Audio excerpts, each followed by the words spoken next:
Alright, how does this sound? Does this sound any better? Or does this still sound like we're underwater?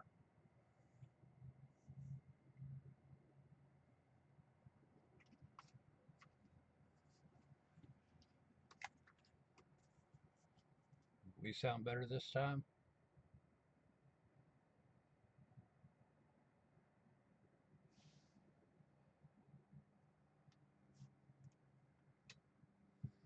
Test, test, test. I see audio over there. I see audio over here.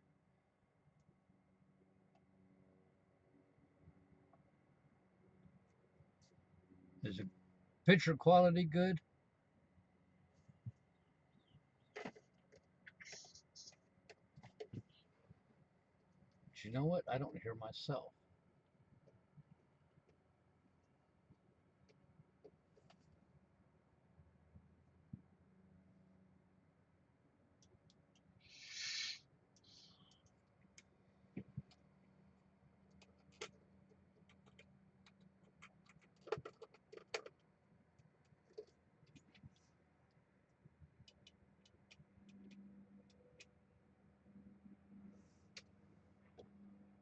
Picture good, sound good.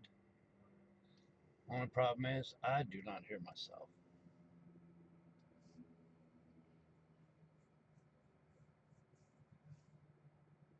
So we don't sound like we're underwater this time, right? Test, test, test. Test, test. Well, we got part of it fixed.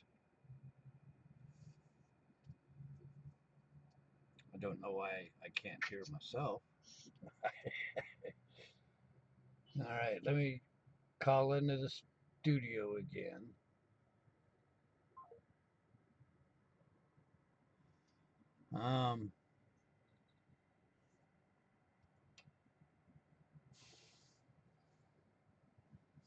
Wonder why I don't hear myself.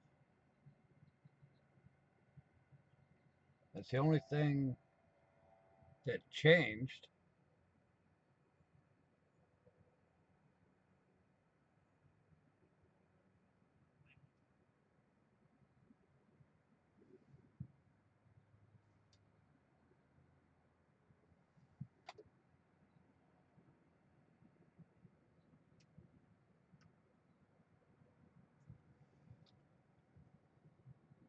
Can't see me?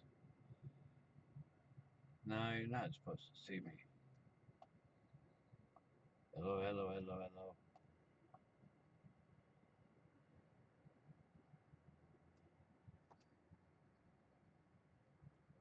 Okay, now you can see me. I still can't hear myself.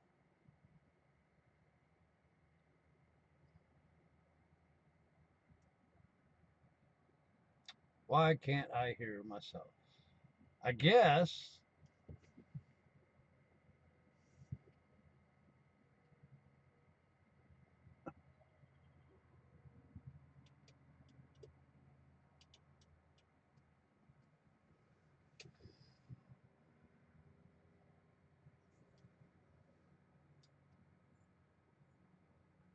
I don't know what I did that I like completely do not hear myself anymore. So while we're playing, because you guys have nothing else to do, and I don't have anything else to do,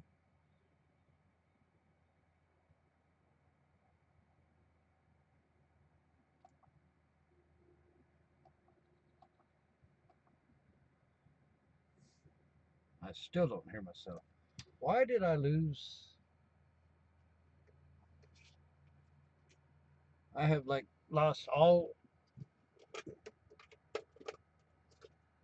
I've lost all of my audio on my end. Why?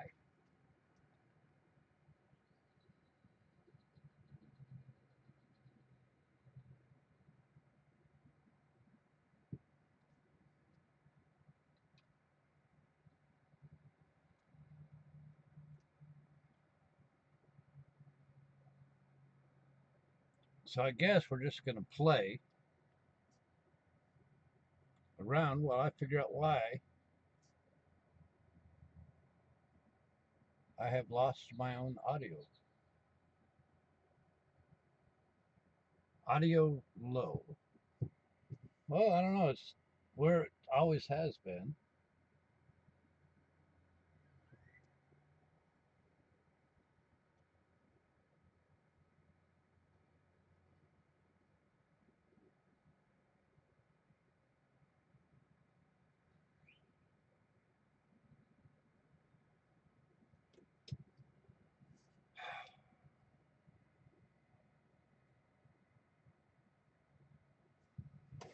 Let me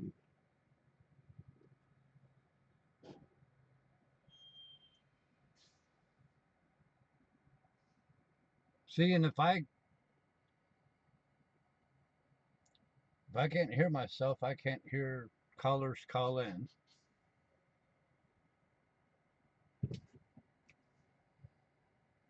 I don't know. I didn't do anything. Um,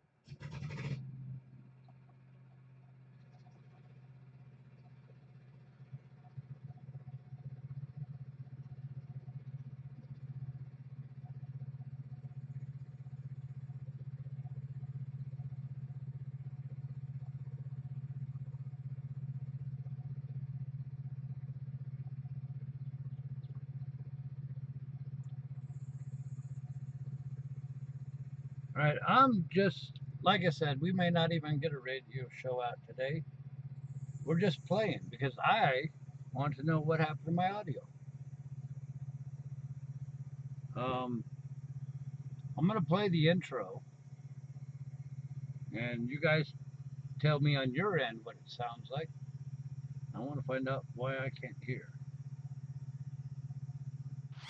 Coming to you live from somewhere in America, it's the Big Rig Travels Road Crew Radio Podcast. Be sure to visit BigRigTravels.com for the latest dynamic information live from the open road. Now, here is your tour guide to the American highway and host of Road Crew Radio, BigRigSteve.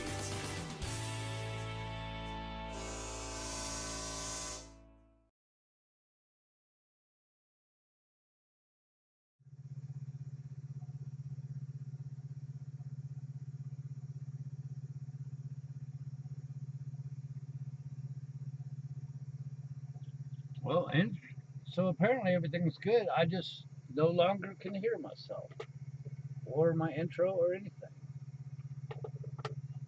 I don't know why.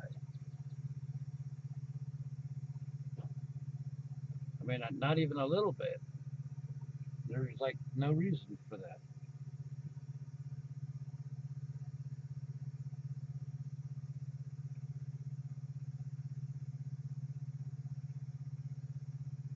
Well, that's the guy's APU running. And I can't do much about other noises like that. But why I'm coming across, I see myself on the lights. Just talk to the voices in my head. Okay. Um,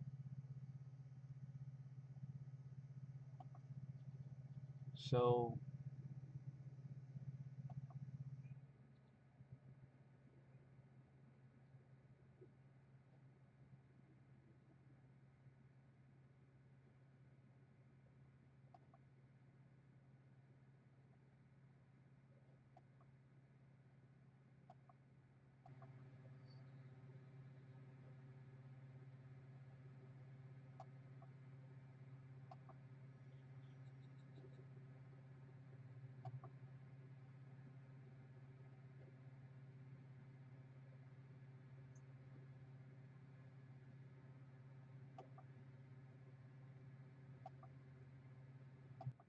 this is really freaky. There's no reason why I should have lost my audio.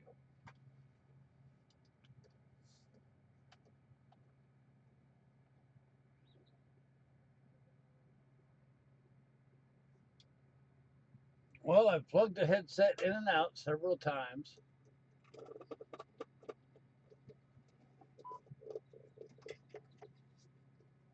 All the plugs are just fine.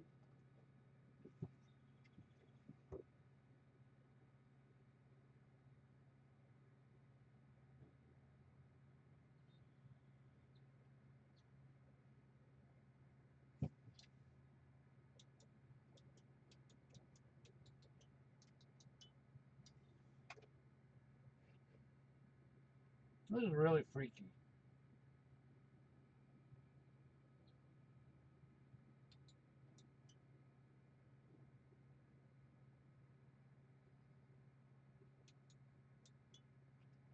It doesn't make sense. Did I trip over a cord?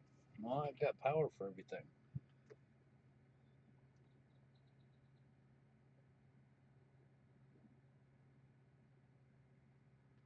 Well, the headset doesn't go through the laptop.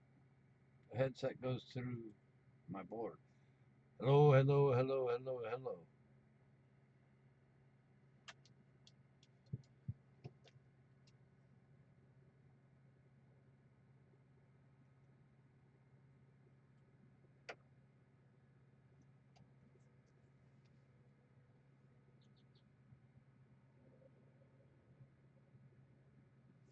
Well, I'm really disgusted. So let me unplug this.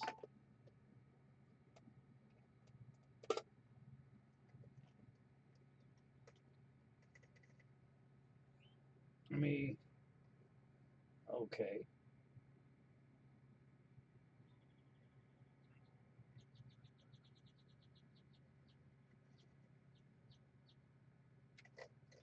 Okay, so the headphones themselves work. I just plugged it into the phone. Why my meter ain't even working on the main panel here?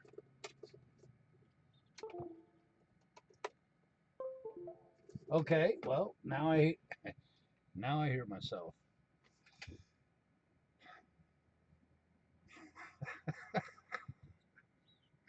I don't know what to do, y'all. All right, so now I'm like really loud. Oh man. Okay. I don't know. Every See, this is why radio shows and all that stuff have uh, separate rooms full of audio equipment, and all the host has to do is just sit there and do what he needs to do, and let the audio technicians um, do their end. Here I am. I'm only one dude, and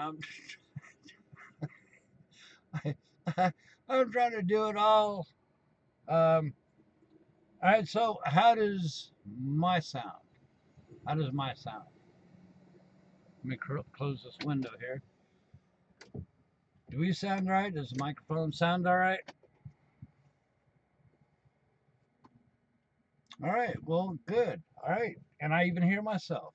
I hear myself. I see myself. Do we dare try this? Do we try this? All right. Let's try this. I'll give you all a 20-second countdown, and we'll start the recording again. Not the stream. Y'all just stay where you're at. But on my end, we'll try this again. All right. We'll start up at the 20-second countdown. Then we'll do the intro. All right. All right. Let's try it.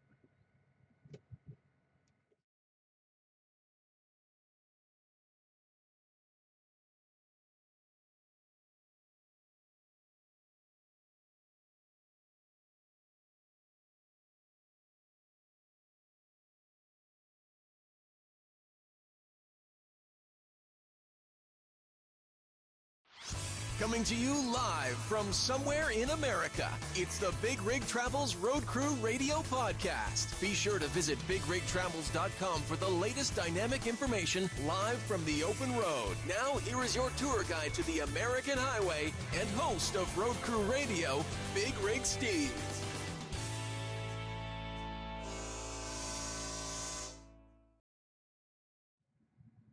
All right. Welcome to episode 3, CDEFGHIJKL, take number 82. I'm BigRigSteve, and we are broadcasting or attempting to broadcast the third Road Crew radio show. I'm looking at the chat right now. I see M.A. Sudi gives me a woohoo, and that's good. Now, in my ears, I hear buzzing. Do you guys hear any buzzing? Um,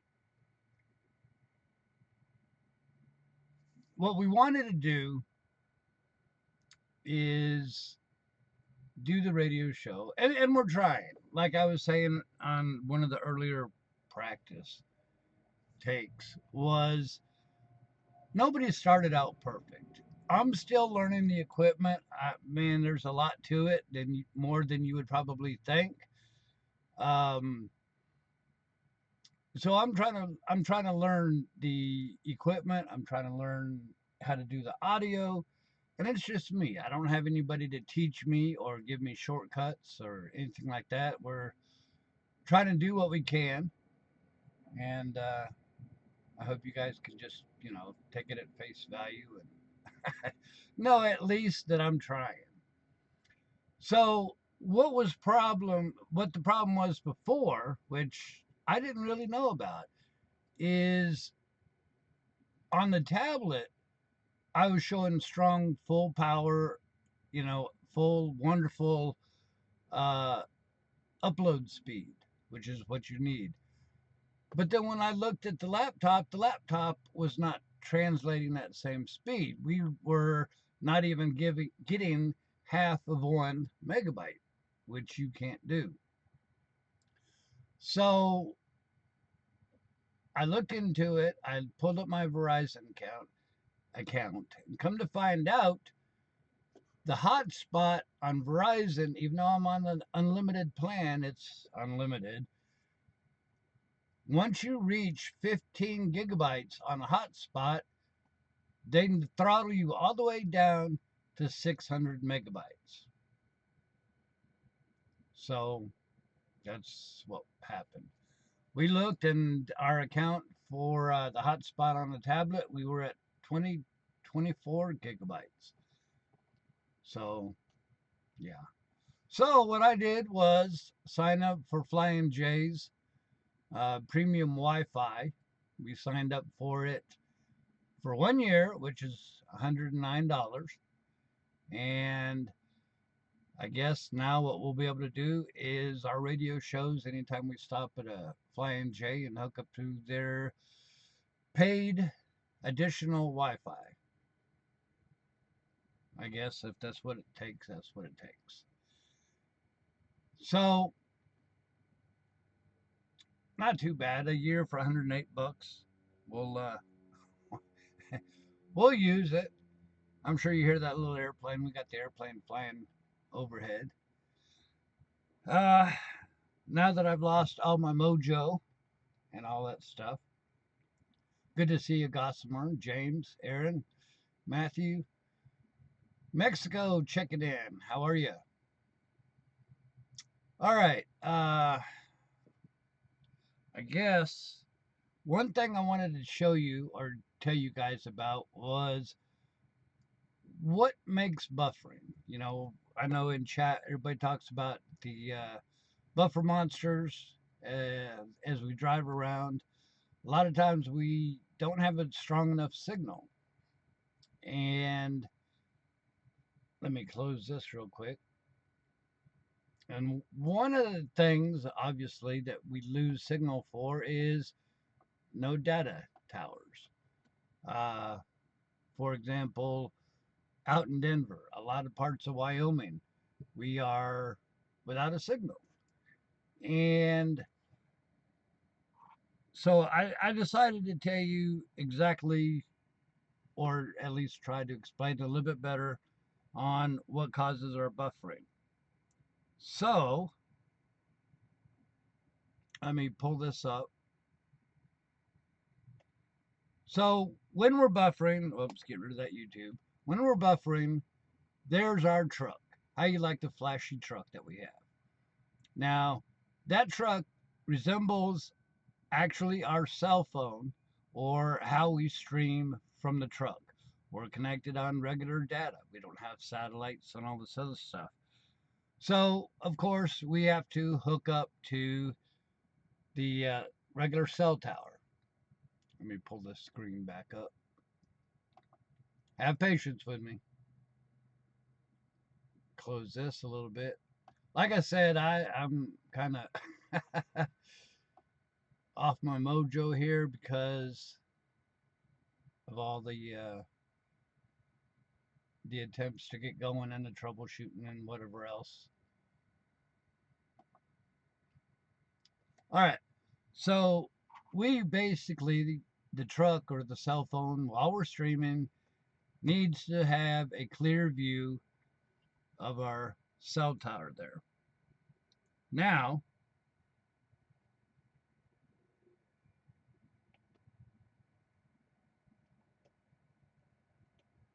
problems with a cell tower, okay? First, we daisy chain.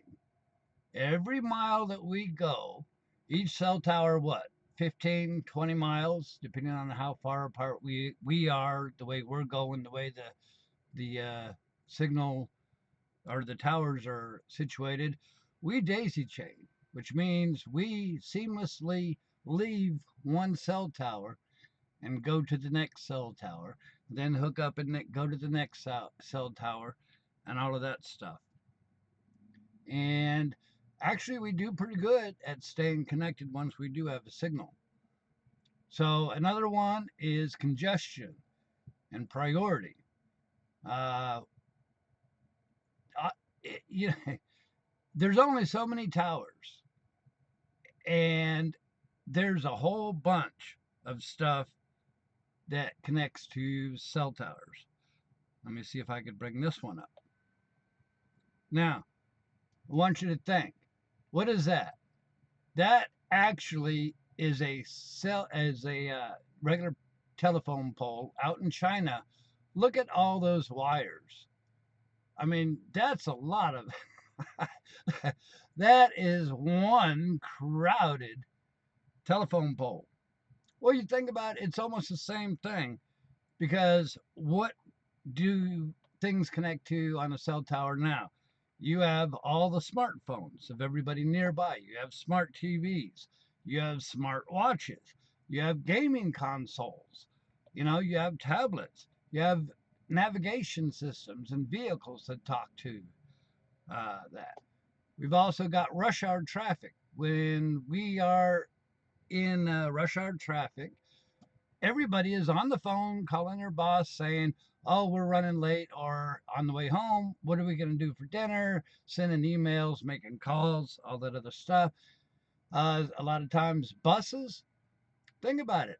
If one bus passes us and there's 50 people on the bus, half of those people are on their cell phones playing with Facebook or something like that. That's 25 cell phone lines. So that's quite a bit. So what happens? All that means slow internet for everybody. Now, let's pop back up here.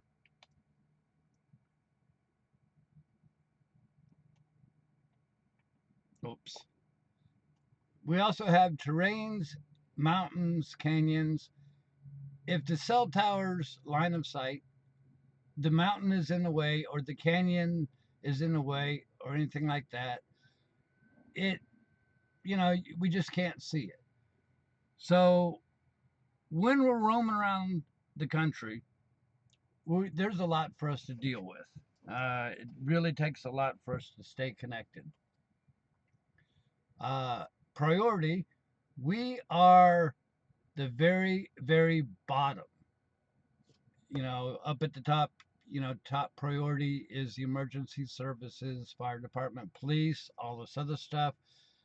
And then when you get below that, it's regular cell phone calls, people downloading. Downloading is always faster, always a higher priority than people that are trying to upload. So we are at the very, very bottom. And not only are we at the bottom, we use about 300 gigabytes a month. So that's quite a bit. So we daisy chain. There's our towers, one after the other. So what happens? All the cell towers have to continuously talk to the Verizon data centers. Okay? Then Verizon, assuming that they're not overcrowded, they finally booted up to the internet. And the internet has their own servers all across the world, and there could be a glitch anywhere along there. All this we're uploading. Now, on a download side, everybody connects to YouTube. YouTube is known to have glitches as well. Sometimes we may have a perfect signal, but YouTube has their little glitches. YouTube sends it out, and then that symbol there, however you connect to the internet, whether it be your cell phones, your cell towers, your fiber, your home internet, however it is, down to your PC.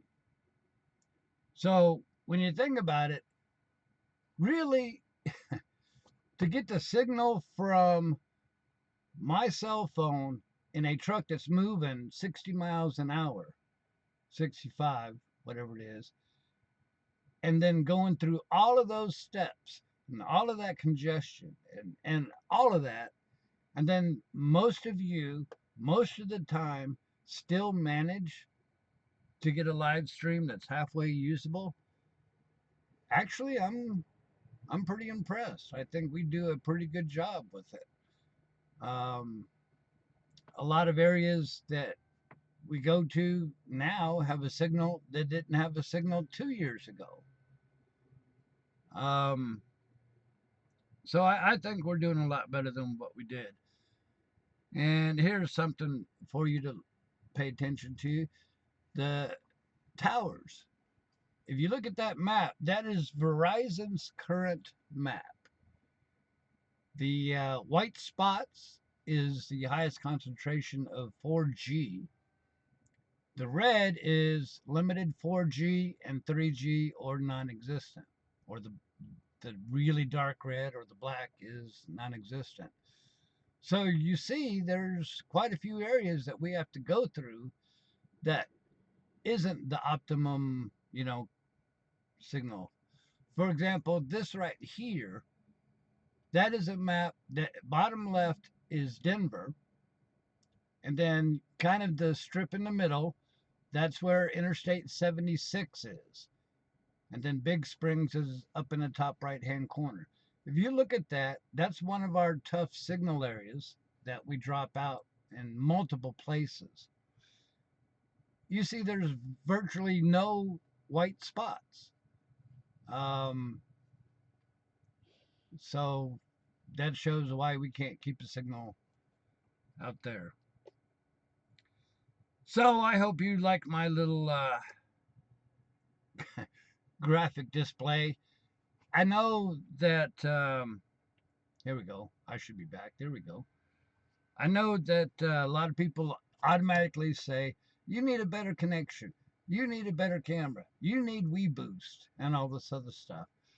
The problem is, like I was just showing you, there's a whole lot of other stuff to deal with than just low signal. I know logically when we buffer, you'd think, oh, we have no signal. And that may be true, but a lot of times we have a full signal. Like going through Houston or Dallas or whatever, we have a full signal. And then we run into the congestion problem, and the best WeBoost in the world won't give you a better signal. When we reach our data cap and we get throttled or put at the bottom of the line, bottom of the tower, the list or whatever, what are you going to do? So I'm hoping that kind of explains it a little bit more, what it takes to get a signal out to you guys. Like I said, it's not perfect. Me personally, I'm pretty happy with it. Yes, I get frustrated when it does when we buffer, and I'm sure you guys get frustrated too. But we try. Uh, so at least maybe it'll help you understand a little bit. There's more to it than just a wee boost or a better camera. Uh, as far as a better camera goes, a lot of people expect me to broadcast in 4K or 1080 or whatever. Uh, the cameras will do that. The problem is we broadcast directly from the phone. Right now, we're using the laptop and the cameras and the graphics and all that stuff. But when we do our daily broadcasts through YouTube, we do it directly from the phone. And you can only broadcast at 720 using a mobile device. So we could have a camera that's 4K and it doesn't matter because YouTube will only process it as 720K from a mobile device. So that's today's lesson. I hope it made sense to you. I hope the graphics came out okay for you. It took a long time to put those together. I actually have what's called a Stream Deck. It has all of my buttons. I love it. And I'm learning how to put the buttons together and switch between the graphics. And like we said at the top of the show, I'm learning how to do all this one little step at a time. And before we become rich and famous and have a perfect show, we got to start somewhere. And I am my own worst enemy when it comes to if it's not perfect, I don't want to do it. And we have to start somewhere. So see y'all chatting. James, Daniel, Nancy, how are you? Okay, so now if Ken Laws is still around, I don't know if Ken Laws is in or not. Let me see. Stand by 1 second. Oh, no, Ken. Calling Ken. Ken's probably not around. Okay. Hey, Mary Smith. Well, the two surprises is something. I don't know what you guys consider surprise might not be a surprise. But Mary Smith, let me take my headphones off. Mary Smith met me in Brockport, New York. And let me fix this real quick. Met me at Brockport, New York. And I love meeting the road crew. But she brought me a little care package of M&Ms and jelly beans and all that. And also this hat. Check that out. It says Brockport. So I like it. Thanks, Mary. So now Brockport, I don't know quite what that symbol is, but now Brockport, New York is made an appearance on the BigRigTravels Road Crew Radio. Uh, something else, I guess, to me it's a surprise. To you, it's probably not a surprise. One thing I want to do is I've tried a lot of products and I use a lot of stuff in trucking and all that. One of the things that I wanted to do is do a review. And I pre-recorded this review. So let's play it. Basically, I do like the color. Basically, people are staring at me.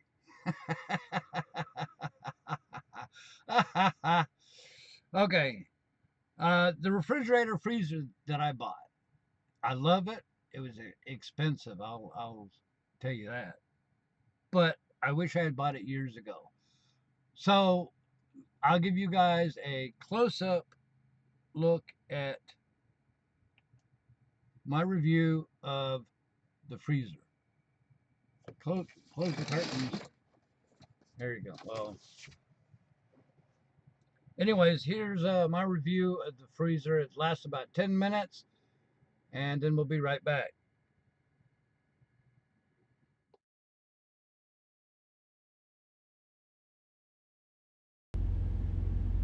Hey road crew, BigRigSteve here with BigRigTravels.com.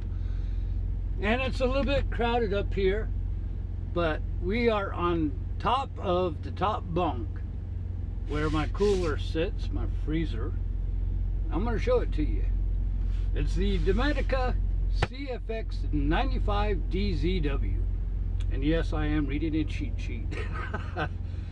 Anyways, it works off of AC and DC and weighs 75 pounds, which means to get it up from the floor into the top bunk is a humdinger. Let me tell you. It comes with an app so you can control on the phone, set your temperatures, monitor the temperature, get an alarm if the freezer or refrigerator stops working or goes below your set levels, or above, I guess you should say. Holds 133 cans, 90 quarts, or 85 liters, depending on how you look at it. It uses 1.3 amps of power, like I said, AC or DC. It has a 4.1 rating on the Amazon website. You have two sections here. You have one zone, you have the other zone here. You can make both of these a refrigerator, you can make both of them a freezer, or in my case, this one's a freezer, and this one's a refrigerator. Let's take a closer look at it. Alright, so let's look at the freezer, or what I have set up as the freezer.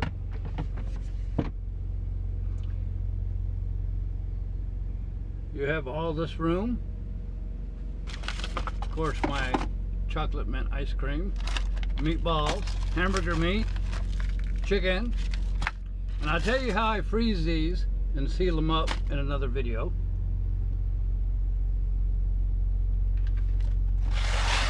Comes out in a nice tray, so you can load it up. That's what it looks like inside. Now, I've got to put you down.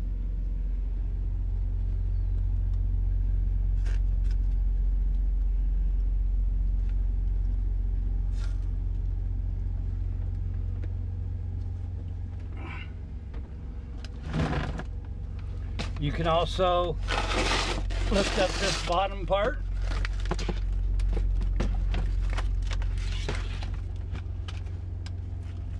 And you see that drain valve down there, or plug?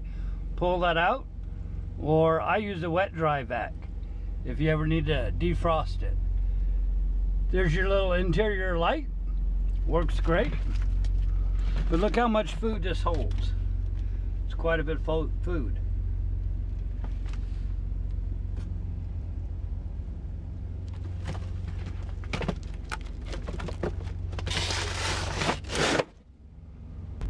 Then, of course, just load it in like that. These lids are very sturdy.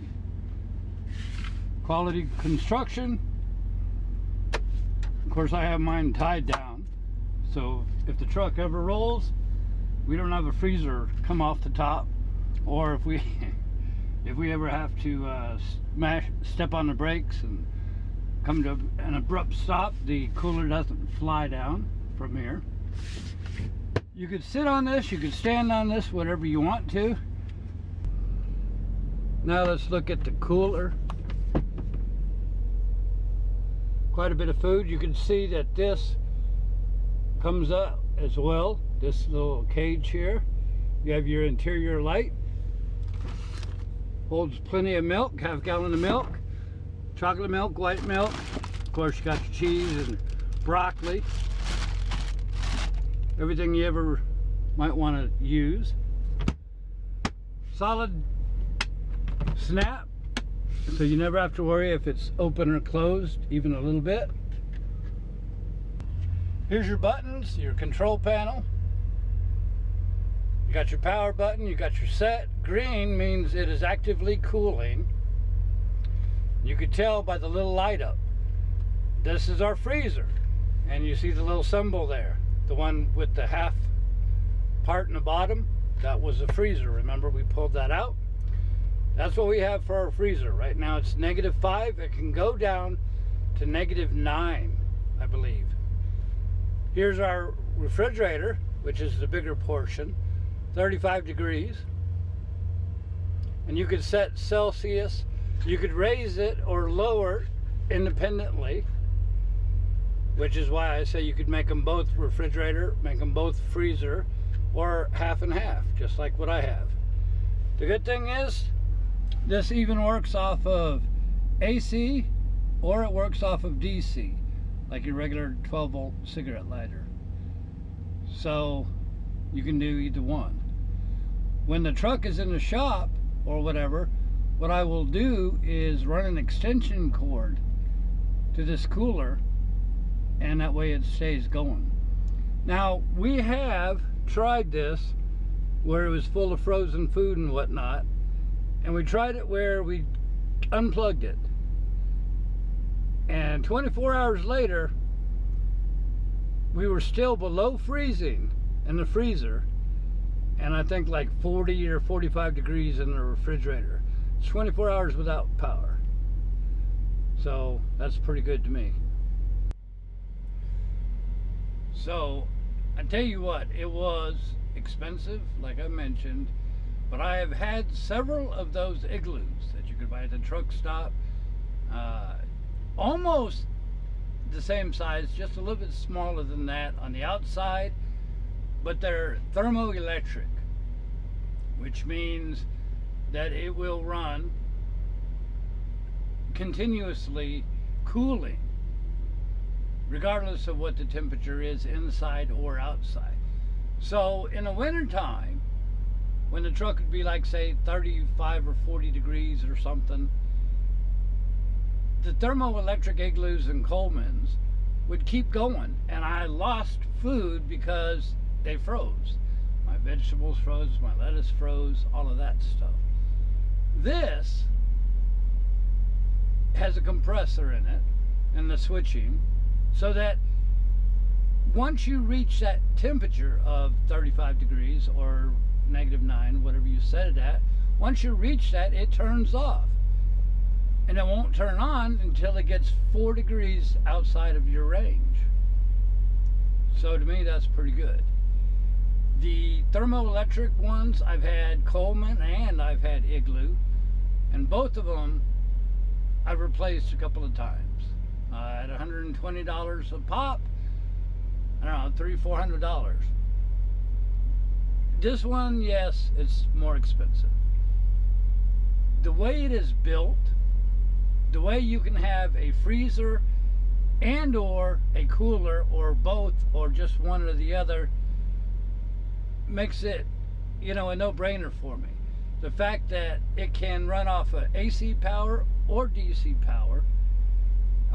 You have an app, like I said, that will connect your phone or tablet to the cooler. It will give you an alarm, say if it turns off, or if the temperature is too high or something's wrong with it, it will send you an alarm. I believe you could set it up where it will send you an email, like if you're not exactly near it. I was scared of the price, I'll be honest with you. Now that I took that leap and bought it, hands down better than anything else I've owned, as far as like coolers and stuff like that. The fact that I could freeze my own ice cubes to have in my Coca-Cola, fantastic. The fact that I could have ice cream, wonderful. You go to the truck stop, A little pint of ice cream is outrageous, $5 or whatever it is. I got a whole quart for $2, $2.50 at the regular grocery store. The fact that now I can buy steaks, pre-cook them at home, chicken, pre-cook it at home, or whatever the case may be, vacuum seal it, throw it in the freezer here. I can cook in a truck and save so much money. I've already calculated that in the 6 months that I've had this, the difference between using it with my own groceries and whatnot versus buying the same amount in the truck stops, it's already paid for. It goes strong. It is super quiet. I love it. If you decide to check it out, make sure you look in the description in this video. It will be there. It is an Amazon link. If you buy or use that link, then I do get a little bit of a kickback. But whether you use the link or not, fantastic buy. It's going to cost you money, but it's worth it. And just like anything else, if you spend money on something that you're going to use, make it top quality. Otherwise, you're going to be like I did before, replacing the thermoelectric coolers over and over again. They last about 6 months. This one, wish I had bought it years ago. Alright, anyways, this is BigRigSteve. Just thought I'd tell you my personal thoughts on this Dometic dual zone cooler freezer.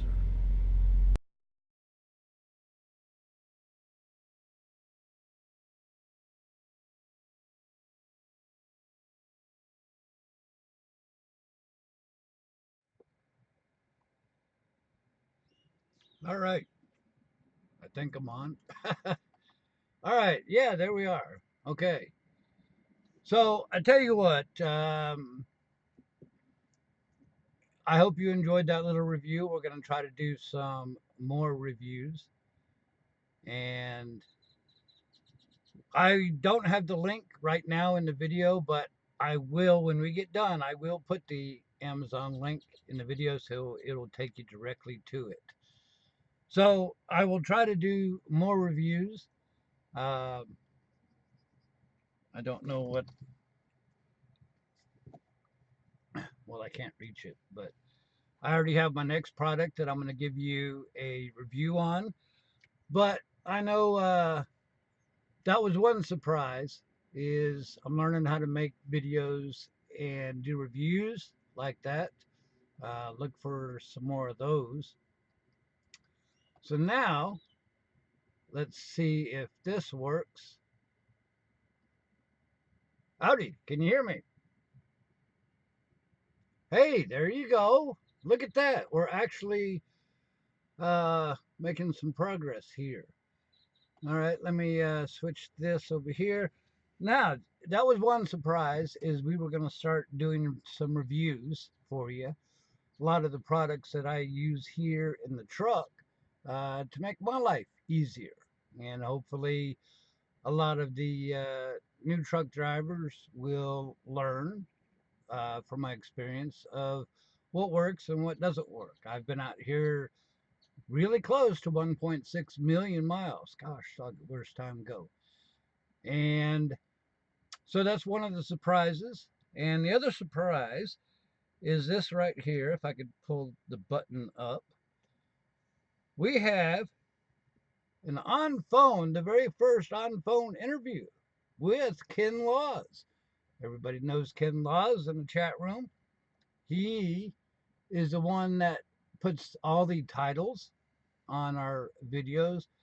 He does the keywords. He does basically all of the editing, keyword editing, whatever. He also does the county visited maps, and he's the one who started the truck stop visited map. And how are you, Ken? Sorry for all the delays. It's been one of those things. So good to see you. Good to hear from you. You are the very first one, and I appreciate you doing this on-air interview with us. Uh-oh, somebody says they can't hear you. Can y'all, looking at chat, can y'all hear Ken? I hear Ken. Can y'all hear Ken? Uh-oh. Apparently they can't hear you. I hear you. Do you hear me, Ken?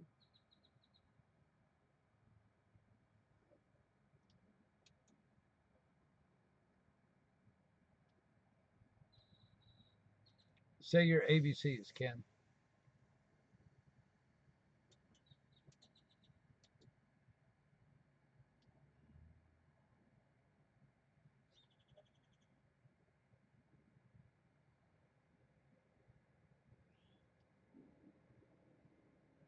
Well, I don't know why we can't hear you.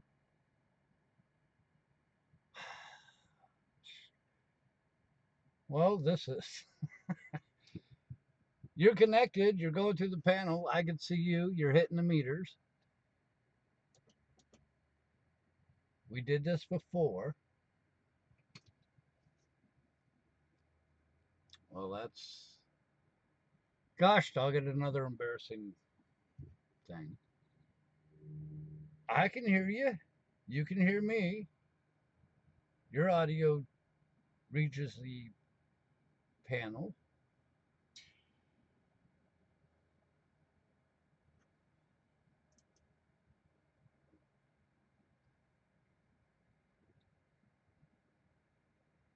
Well, I don't even know if you're going to come out in the recording or not. I guess we could just edit you in there. Uh,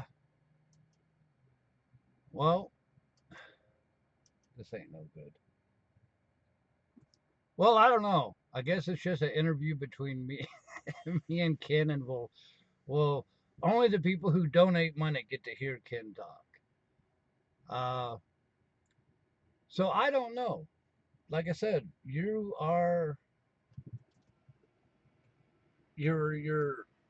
pegging the meters. You're doing everything you're supposed to on this end. Well, I guess it'll be back to the drawing board for that. Well, so much for this. Would you be willing to try again, Ken, another day? I can hear you and you can hear me, and I guess nobody else can hear you. But dang nabbit. Uh we'll figure that part out. Uh I'll call other people and make recordings and or see if this even hit, you know, is recorded or whatever. So I guess I'm gonna let you go and you do whatever you were doing for the day. I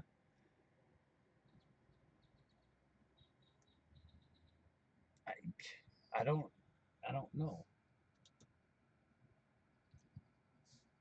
Now anybody hear Ken now?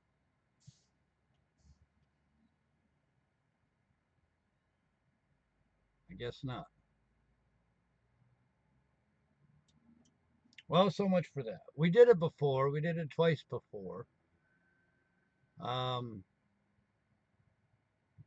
it's connected. It's on. Well, we'll have to work that problem out.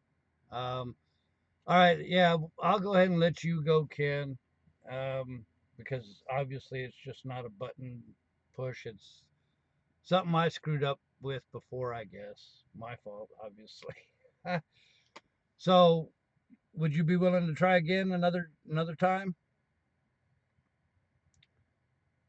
All right, I'm gonna let you go then. I appreciate it.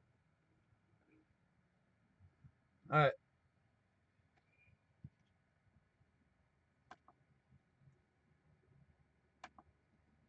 all right. Confirm and that call-in show. I don't, you know, I don't know. I don't know what happened. I don't. I don't know what happened to Ken. Uh, Ken was. I could hear Ken. Ken was pegging the meters. Well, not pegging the meters, but I could hear Ken, see Ken visually on the meters. We've taken calls before. Um, so I don't know. I guess this show number 3 is just one of those things. So all right, fine. We can't do it the call in part. Um, so somebody wrote in. Let me. I'll never be able to find it in time. Somebody wrote in and asked about the brakes, if we have disc brakes or drum brakes on the tractor and trailer, and everything on this tractor and trailer is drum brakes. And if I had to email up, I could tell you who asked that question. So hopefully that answers that question there. Somebody else wrote in. I didn't have time to do the email graphics. Somebody else wrote in and asked about the ads that play on YouTube. Yes, I am a YouTube partner, and when ads play, I do get the money from that, and that is what pays for the website, pays for the streaming, and all of this other stuff. Uh, the 30-second ads, 45-second ads, if you watch them, yes, we get paid for it. Some people have reported ads of an hour or 2 hours or 4 hours. No, I don't expect anybody to watch no 4 hour ad for Big Rig Travels. If it's a short one and you watch it, we get paid. And if you don't, then I guess you don't. Uh, Robert, yes, I'm reading chat in the YouTube chat room there. Yes, we did have the call in part working on the first 2 shows. What happened on this one, I don't know. Everything's connected the same. I heard him, he heard me. Uh, why it didn't translate to the live stream, I don't know. I guess I'm going to have to play around. But remember what we said at the beginning, it's just me. And a lot of this you don't figure it out until you actually go live. When we get done here pretty soon, I'm going to go back and listen to the recording of this and see if we heard them there or not. I don't know. All I can tell you is I do the best that I can. As far as watching the ads, if you want to watch it, it helps. If you don't want to watch it, you don't want to watch it. Uh, well, unplugging the headphones won't do anything because the phone is patched in different. We'll worry about that part later. Uh, all right, so we covered the review, and we can't do the call-in part for whatever reason. Uh, so any questions that you guys want to ask, and I'll read off in chat. How's the pecan coffee? I did not get pecan coffee yet. I have a feeling that our next trip will take us past a truck stop that will allow me to get pecan coffee. Am I tired? Not really tired. I'm frustrated. One thing I really like doing is the call-in portion of the radio show, like we did the first 2 times. Um, I don't know why it ain't working today. I don't know. We'll keep plugging away at it. Um, well, like I said, we'll get it. We'll get it. Uh, put it on the speakerphone.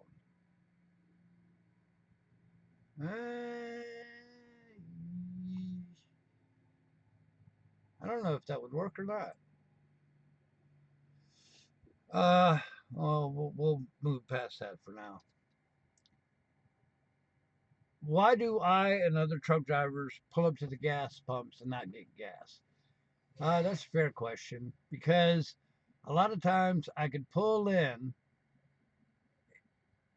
get my coffee. Well, if you notice, if you watch, I will stay in the truck and chat with you guys until the guy ahead moves, and then we'll go up there. It's better, most of the time, it's quicker to do that as long as you move out of the way. Run in, go get coffee, and come back in 4 minutes, 5 minutes, whatever, 6 minutes, whatever it is, than it is for me to run around the parking lot, back it in, walk to the truck stop, then walk back to the truck stop, and then get out. Uh, Most of the time, it's just a lot faster. Now, you notice I stay in the truck and until we could pull forward and we're not blocking anybody in. Other people sit there, block the pump, and take their half-hour break and all that. Um, so it don't always work out perfectly, but I'm very conscious about how much time we take in the fuel island. For fueling purposes, do I have to wait for approval? Most of the time when I get a new trip, they tell me where I am open to get fuel. And since the company pays for fuel, they actually have a program that runs my route for me and will pick out which fuel station is the cheapest along my routes, and will say, okay, get 50 gallons here, get 92 gallons there. Uh, so that pretty much will, supposedly give you the most cheapest fuel. And sometimes, like say, if you get 50 gallons, it'll get you to a section of town or another state or whatever where fuel may be a whole bunch cheaper. Um, and we try to follow with that as much as we can. Sometimes we go off of route uh, due to, like, say, you know, traffic problems or flooding or whatever. And then in that case, we will go ahead and run our route and send a message and tell them to open fuel up or to reconfigure the trip fueling stations for us. So that's how that goes. Uh, what other questions we got since the radio call-in part ain't working? You know what? Um, I'm gonna try that. Somebody suggested to do the speaker, and actually that might work. So just for fun, no promises, just for fun, let's see if we can't try it that way just for this show.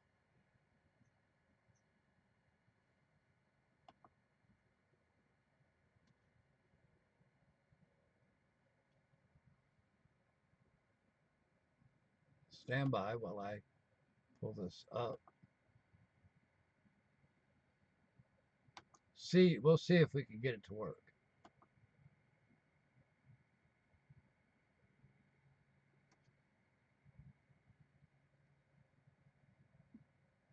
Thank you for calling BigRigTravels Road Crew Radio. Caller ID authorized as a host. Welcome, host. You are now in the host room and can manage your callers from the call-in studio web interface. All right, so how does that sound? Does that sound okay or what? Yeah, so we're holding the phone up here. All right, so somebody's going through the screen. Oh, look at that airplane. Quick, switch cameras. Can y'all see that airplane? I don't know if y'all can or not. It might not have come through, but I saw the airplane. It's a pretty cool airplane. All right, let's try to talk to Tom. How are you, Tom? Hi, Steve. How you doing? Doing pretty good. Good. My question to you is, when you're in a construction zone and it says trucks have to use a left lane, what is the reasoning behind that? And why can't you just drive in the right lane? And what's the reason? Um, there's a couple reasons. One of the main reasons is uh, when they shift lanes to the right, say like they're working on the center part or the median or whatever, and they shift lanes off to the right some, a lot of times that right hand lane will literally be on the shoulder, and the shoulders are a little bit weaker. So if you have an 80,000 pound truck, it might tear up the shoulder, or a better chance for a big rig to run off of the shoulder completely. So they will put us on the inside or the left lane. Uh, Oh, okay. a lot of times they are working on the shoulder, or doing something on the right hand side of the lane or whatever. So they will move all the big trucks to the left hand lane, uh, because when the big trucks go by, it does cause a lot of wind, a lot of vibration on the ground, and all that stuff. So it's just a little bit safer. Uh, I will stay in the right hand lane as much as possible, obviously, because we're slower than everybody in the world. But there are times when you will see the signs that say trucks must use left lane. And if there's a cop in that construction zone, even though it is a construction zone sign, it is still at that point a state law, and you can get a high dollar ticket, $500 or more, for not following the traffic control device, which is what that sign would be at that point. So a lot of it is safety for the workers, or integrity of the shoulder, or something similar to that. So that's why they move the trucks to the left lane. Okay. That's a hefty fine, that's for sure. Oh, more than I want to give up, that's for sure. All right. Okay. Well, thanks. Good talking. Happy travels. I'll talk to you later. All right, I appreciate it. Thank you. All right. Yeah, get to work. All right. Thank All you. right, bye. All right. So did you all hear that pretty good? Doing that speaker like that.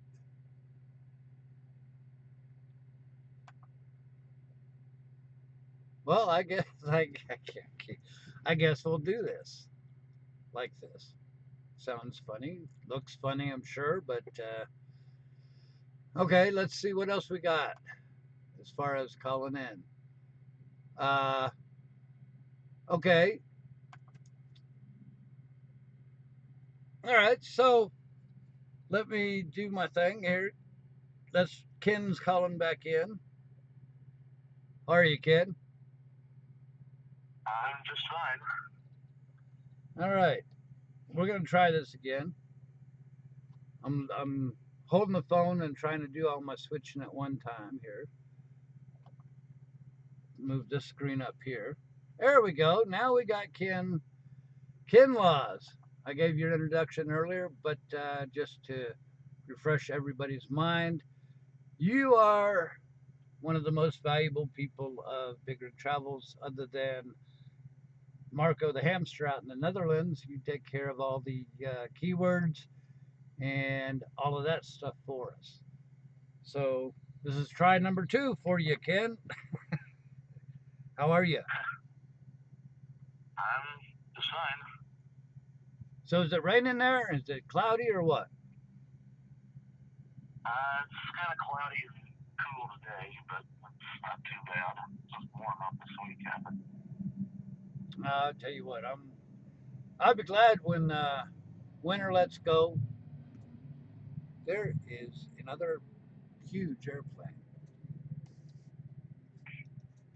I don't know what kind of old airplanes those are, but that's pretty cool. Close this window here. As you can tell, we're not all prepared today. All right, so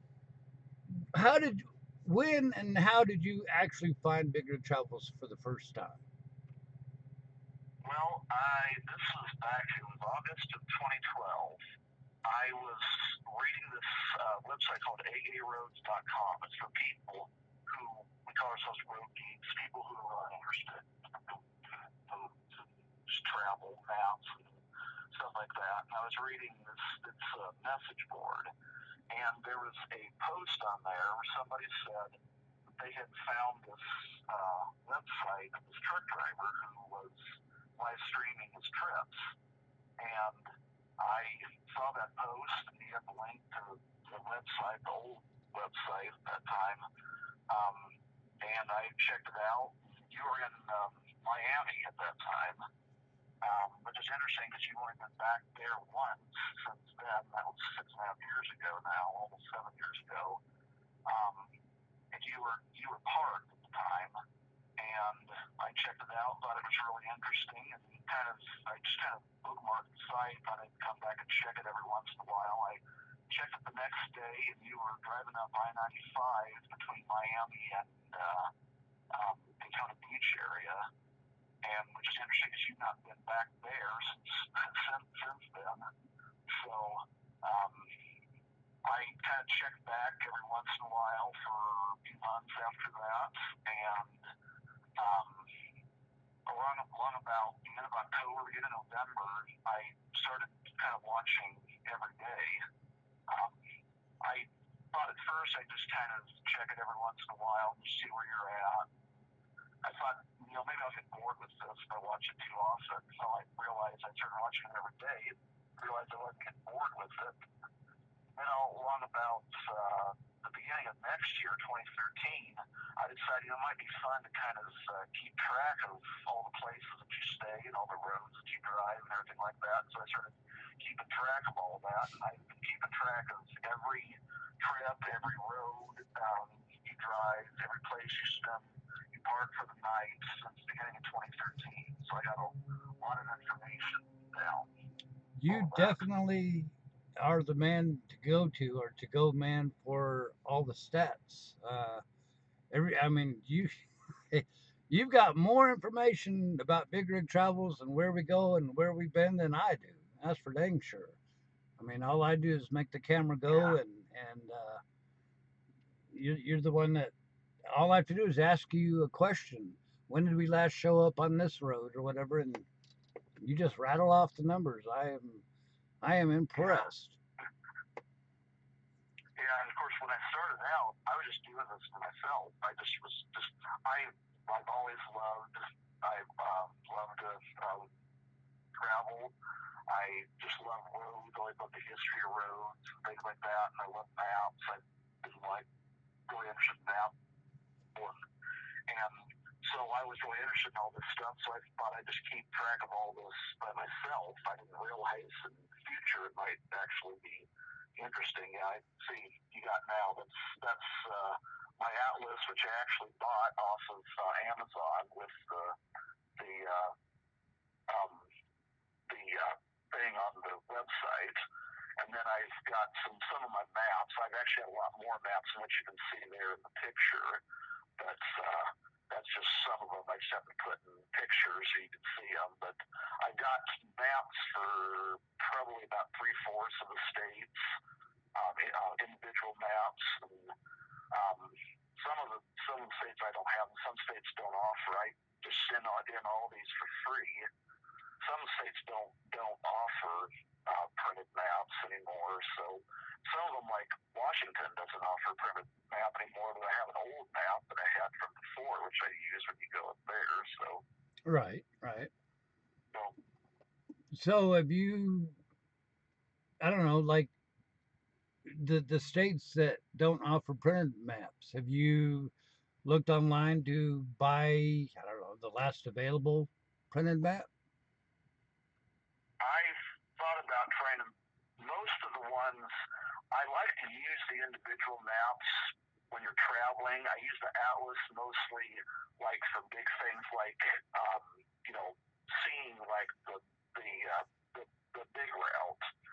Like when I want to just flip between states quickly, and I'll use that. One thing I always do when you when you have a new trip, I always, before I look at the map that's on the website, I try to figure out on my own. Sometimes if it's a place you've been to a lot or a place you've driven a lot, I can figure it out pretty quickly. Some of the newer places I like to just kind of figure out on my own, try to guess which route you're going to drive. And I usually use the atlas for that. But when you're actually traveling, I try to use the individual maps because they're closer in and easier to read. But the states I don't have, like California doesn't have a printed map, and New York doesn't, and those I just use the atlas to follow along with you for those. Okay. I'm trying to do my little graphics here. In a way, this ain't bad. I like the visual. I wanted to do like Skype and all that other stuff, but I figured I better take baby steps and get everything ironed out before we start doing live video interviews with folks. But I don't know, what state have we been to the least? And when were we last there? There you go. That's a pop quiz for you. Vermont, that'd be Vermont. You've been to Vermont twice. In fact, the second trip, I started doing logging your trips the first trip. First trip of 2013, first trip I logged went from Utah to Maine. And you haven't been to Maine. You've been back to Maine once since then. That was 2015. But the next trip after that, you went up through Vermont and went through quite a bit of Vermont. You actually had a shipper there in St. Albans, Vermont, I believe it was. I remember that. And since then, you came back through Vermont, just a very southeastern corner, Brattleboro, on the way to a shipper in New Hampshire. That was in March of 2013. You haven't been back to Vermont since. So that's probably the state that you've driven to the least that I've been watching. I do like that area. I do like New Hampshire and Maine and all that stuff. I don't remember the main highway that runs straight north in Maine, but I know we went on it. Yeah, I-95. And what were you watching? What was the name of that one town that was pretty close to the border of Canada that we went to? That was before I started watching. I know I've seen it's maybe Holton or Caribou or Presque Isle. There's one of those, several of those that are right up close to the border, the Canadian border. I don't even know if I got that on video or not. But yeah, there was some old videos you used to have on a different website that I think got lost at some point, but I remember seeing some of those at one time. Yeah, that was back when I was watching. The furthest north you've been, I believe, is Auburn, which isn't really that far north. It's north of Portland, but it's not that far north. Okay. Yeah, before YouTube, we used to do the Ustream, and they didn't really archive anything, and we like, you're right, we lost a lot of video. But we're coming up close to 5,000 videos on YouTube now. So plus in everything on YouTube, I've got copies of my own. So hopefully we don't lose any more videos. I keep asking to go up in the Northeast, but being off in the corner by itself, there's not a whole lot of freight movement. Same thing with down by Miami. Pretty much once you get into Florida, it takes forever to get back out, which I don't mind, but they try to keep us out of there. So, another pop trivia quiz for you. How many times have we been to San Diego?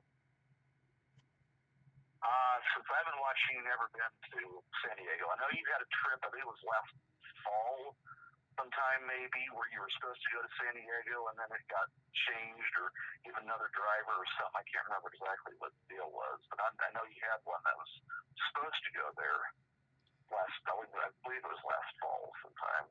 Yeah, and I was excited about that, and for whatever reason, it got taken away. So I remember that. But we did. That's one place I wanted to see you go for a while because I've been to San Diego before and I love it. It's a beautiful city. It's great area. There's mountains to the east there of the city, which are really fun to drive through. And it drives on Interstate 8 from Arizona into San Diego is really great. I've done that a couple times. It's a really beautiful drive through the mountains before you get to San Diego and then dropping down into the city. It's really beautiful. I'd love to see you do that sometime. When I first started back in 2006, I think it was like 2 years after I started or so, we went to San Diego one time, and that was it. So I wish we would get out that way. I keep asking. Excuse me. Sometimes the planners will have a load that we can get to, you know, someplace. I keep asking for Maine. I keep asking for Vermont, just to get more video footage. And it don't always work that way. So since uh, all of the internet could see you got anything to say to the road crew? Just let everybody. I enjoy chatting with you. Sometimes I don't chat quite as often. I'm not really quite as much into the chatting thing as some people are, but I like to comment when I can add something to a discussion or there's something that's really being discussed that I enjoy. But hello to everybody. Yeah, chat's not for everybody. I mean, there's a lot of people that watch and view and all this other stuff without chatting, and that's perfectly fine. I do want to say I appreciate everything you do for me and for Big Rig Travels. Um, so I'm going to let you go. I don't know how well I did with being an interviewer, but I appreciate you being my guinea pig. Okay, thanks. I really enjoy helping out. It's gives me something to do, something where I feel like I'm helping out with something, so I really enjoy it. Well, you mean a lot to me. And I know the road crew. You mean a lot to them as well because, uh, like I said, you're the man with the stats. Everybody's got their little niche in life or what they're good at, and you're a numbers man and a map man and all this stuff, and you found your place with BigRigTravels, and I appreciate that. Well, thanks. I appreciate that. I enjoy helping out. So. All right, I'm gonna let you go, Ken, and we will see who else we got here. No, we don't want to drop myself. that would not be good. Let's talk to Jim. Wants to know about truck maintenance. Howdy, Jim. How are you? Hey, Steve, can you hear me? Yep. Oh, great. I got some technical questions about your truck. Uh-oh. Do you have required maintenance? How often do you change your oil? I've only been watching you for a couple of weeks now. But how often do you have to change your oil? Are you required to have certain things inspected? So I'll start with that. We have shops that take care of all of our maintenance. But yes, we change the oil every 50,000 miles. And B service, where they check the nuts and bolts and clean, check your air cleaner and all that other stuff. So yeah, we do have a lot of maintenance that takes care of anything that you need. Anytime I roll through a terminal, you have to roll through the shop basically, and they give it a quick look through, make sure your tires are good. Um, you know, you there's your chance to talk to them about, hey, the truck is making this funny noise or whatever. So yeah, there is regularly scheduled maintenance.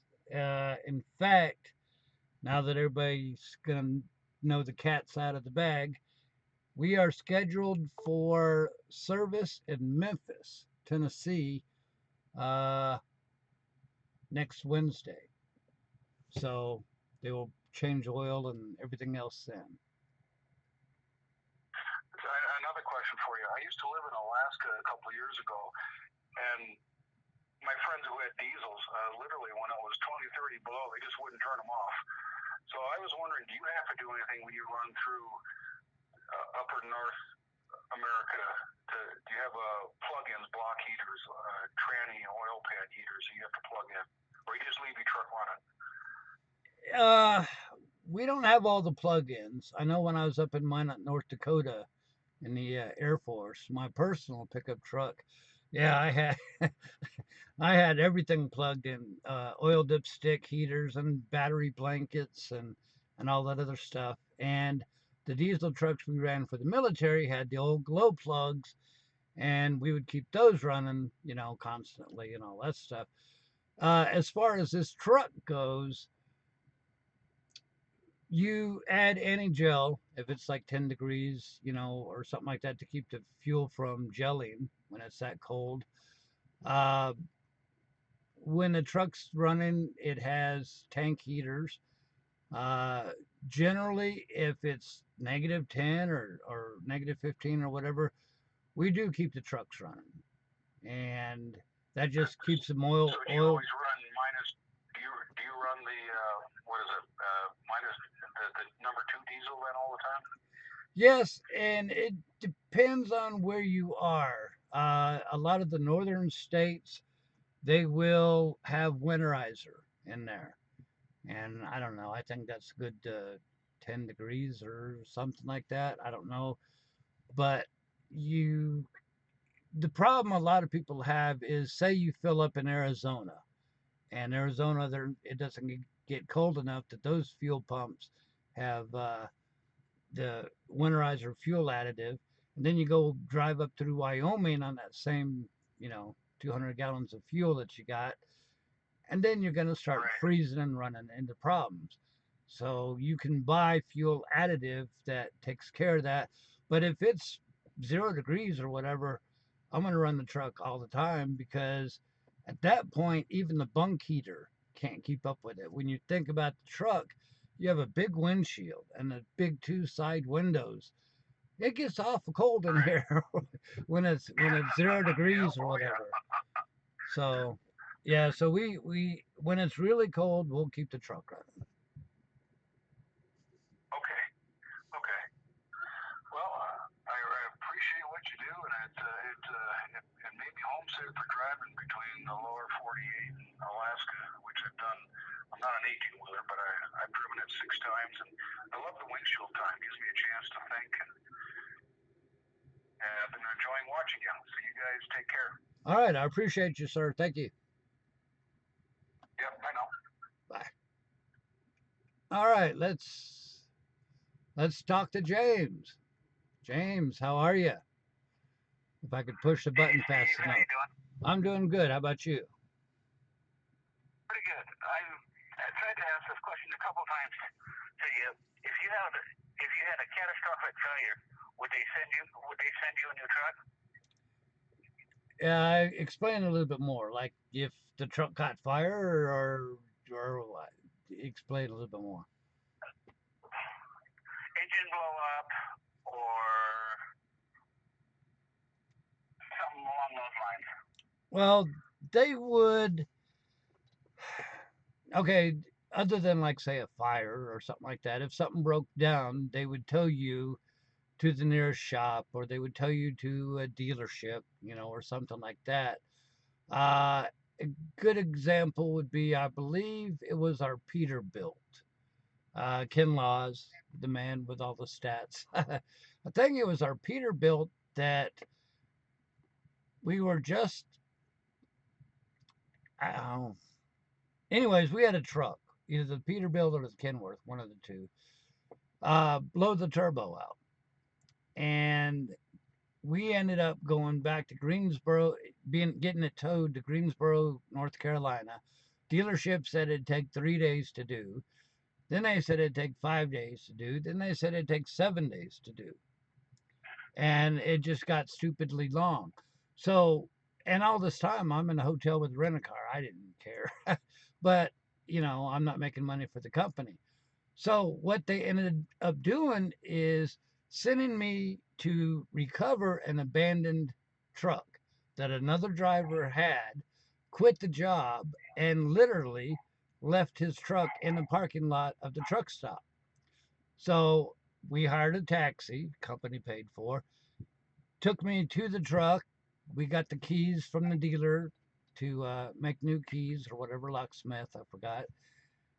And took that truck and basically moved out of the old truck and into our very first Cascadia.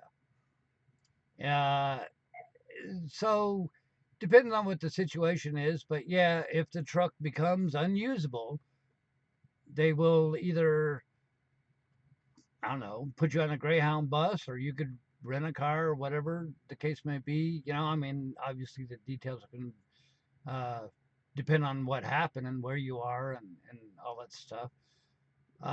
And put you in another available truck. It may or may not be a new one. It may be an older one. Years ago, I was driving through Oklahoma, and I got a call from my dispatcher that one of our trucks had a massive accident. A truck on the other side of the interstate, something happened. That truck went flying through the median, and our truck literally drove right through their trailer. So everything was destroyed. The state troopers took him to the Love's truck stop, and I was the closest truck. And so literally we picked them up at that truck stop and took them to the terminal and dropped them off at the terminal. What happened after that, I don't know. But yeah, the company will take care of you if something happens to your truck. Also, as my personal opinion, you are basically out roaming the country. You need to have a reserve of money, credit card or something like that. So, heaven forbid, if you were to get fired for whatever reason, you're not stranded there, thumbing a ride. You have money to rent a car or rent a taxi or basically take care of yourself until, better details come along. Does that make sense? Yeah. So Well, that yeah. So that answer, they'll get you to another truck like I was saying, if your truck blows up. right? That take care of you. Because they want you to be driving and making money.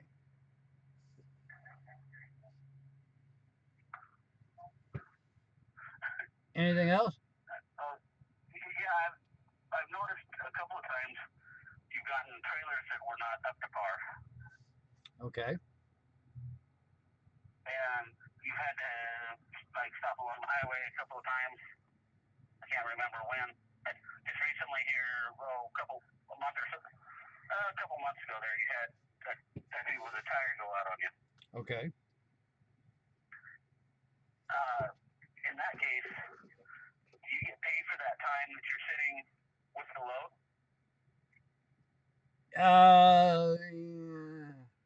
You're not driving, so technically you don't get, paid per mile, or you get paid per mile. You're not driving, but if you're there for multiple hours, depending on, the circumstance,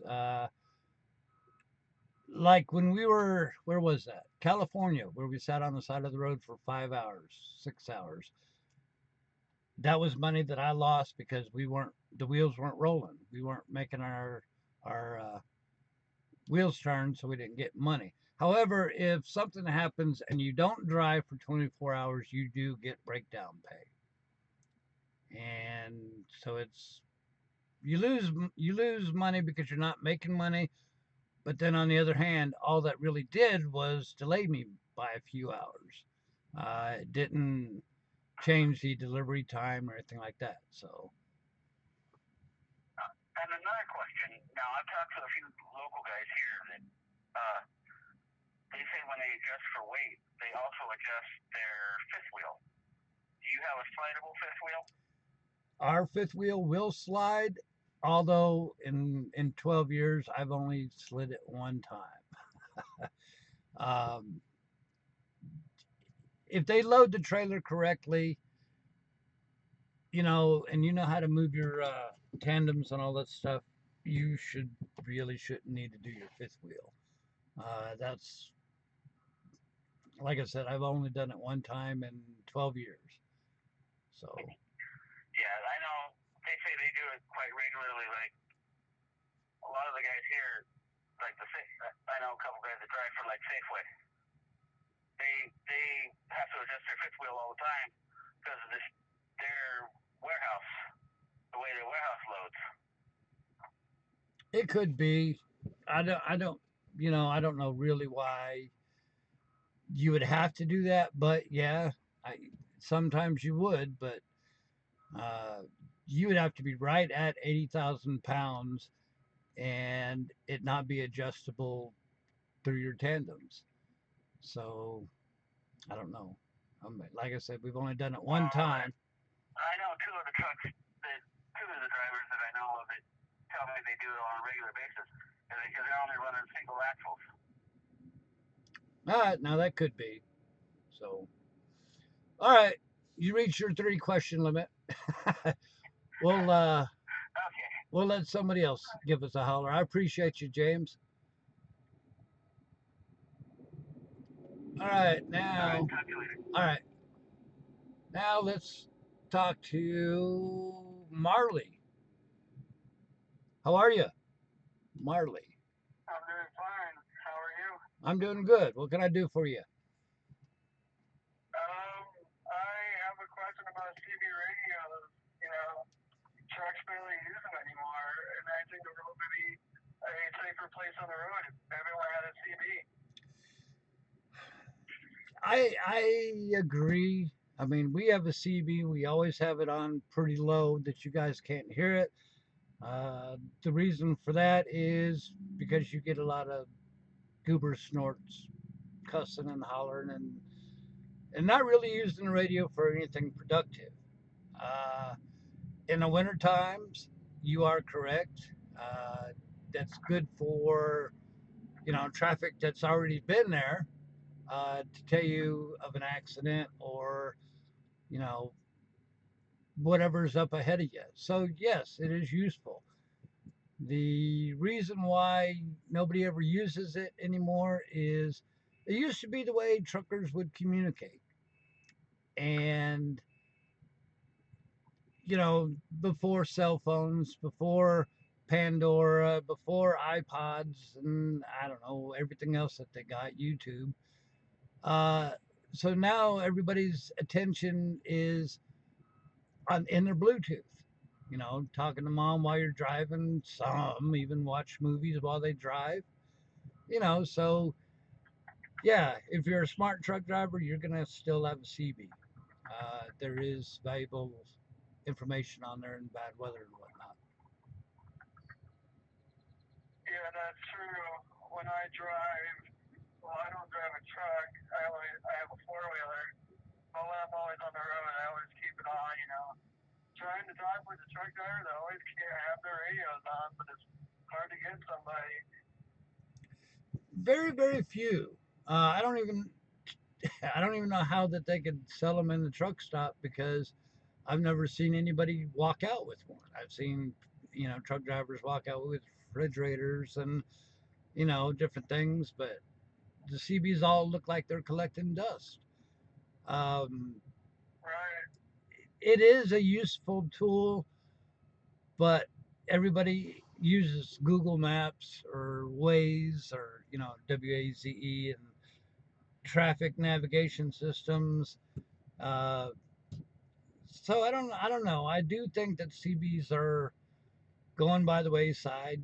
Just like AM radio used to be the hot thing, and then FM came up and took its place, and I guess technology just evolves like that. Yeah, it's really, it kind of gets frustrating. It's like when I say, hey, stop, I want you to leave behind you, and it's dead static, and you're like, okay, all right, no one wants to see what's behind them, or they don't want to tell you. Well, You get there when you get there, you figure. not only that, but like say the truck stops. When I first started, uh, say a Saturday afternoon or something like that, you turn the CB on and you hear truckers telling jokes to each other and all that stuff in the parking lot. Uh, Radio Rambos even. You just don't get any of that anymore. Everybody's so self involved, watching their video games or something like that. I think technology just changes. The patterns of communication just aren't the same. A lot of the shippers and receivers that we stop at, they used to tell you on your CB, like you have your CB on, I don't know, channel 22 or 18 or 16 or whatever they tell you, and they would holler, hey, door 10, you're done, come get your bills or whatever. Uh, Very rare do the customers even do that anymore. Now the customers just ask for your cell phone number. And I think it's just a different way to communicate now. Right. Technology's always changing. Go. I appreciate you calling in there, Marley. No problem. All right, thank you. Bye. Bye.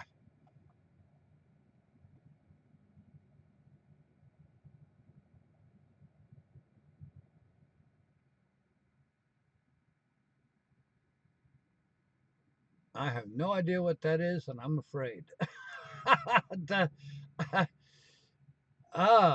Something about a boss in Illinois. I don't know if I want to answer that. So let's talk to Renita. How are you? Hi, Steve. How you doing? I'm doing good. How about you?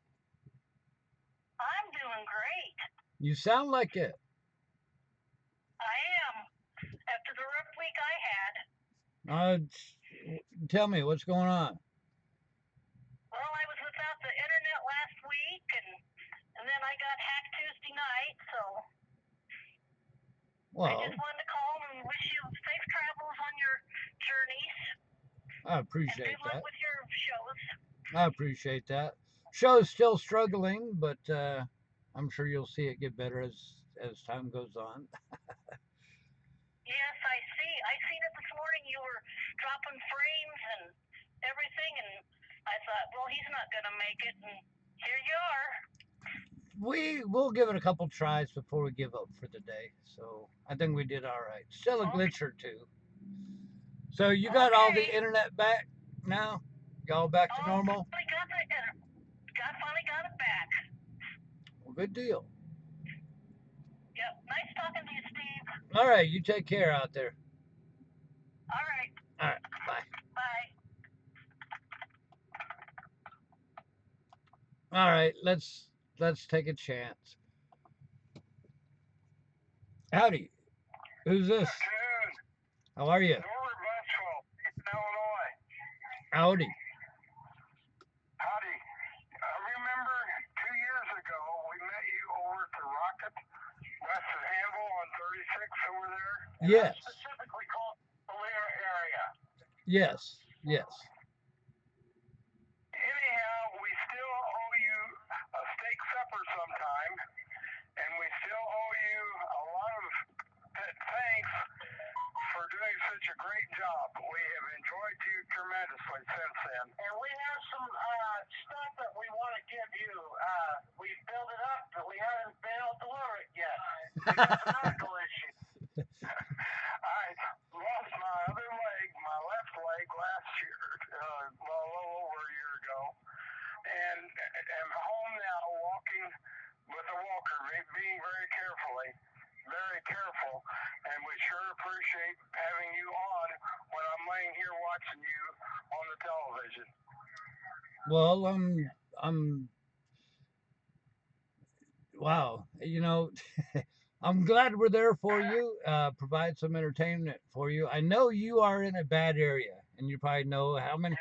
What did it do? Take 3 years before we finally got a chance to meet? 2 years, okay.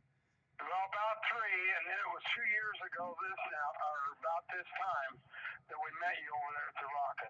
Yep, I remember you. Actually, May 25th, May 25th, 2 years ago.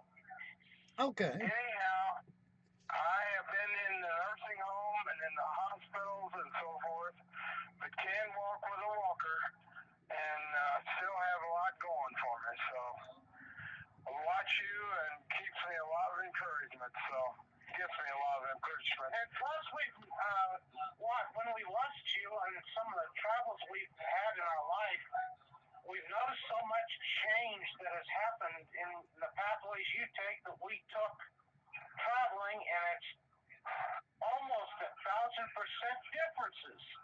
Oh, yes. You know, we were out west 28 years ago, and the changes that's been made in the road since then has been unbelievable. So you called it, especially in the Dallas area and some others, the spaghetti bowl, where it's so much decking and interchanging, and it's nuts.